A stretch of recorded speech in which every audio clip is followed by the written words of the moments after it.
Distribution of power kwa Game of Thrones ni kitu lazima iangalie pia.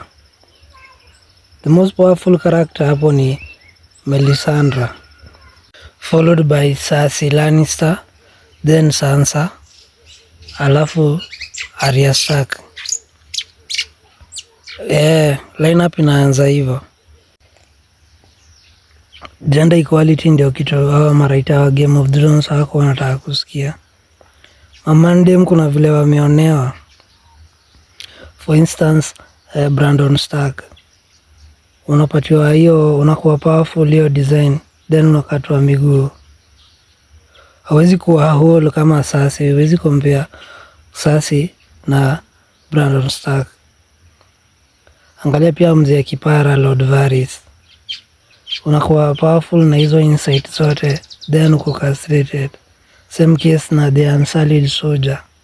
Unasikia wao masoja ni wa deadly, lakini hawana njoanga.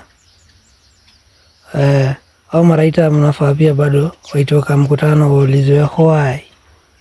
Hadi huwezi compare Jon Snow na Melisandre. Melisandre anawashaga zile masword zote za wale Unsullied. Zote kama kiberiti. Bado na resurrect Jon Snow.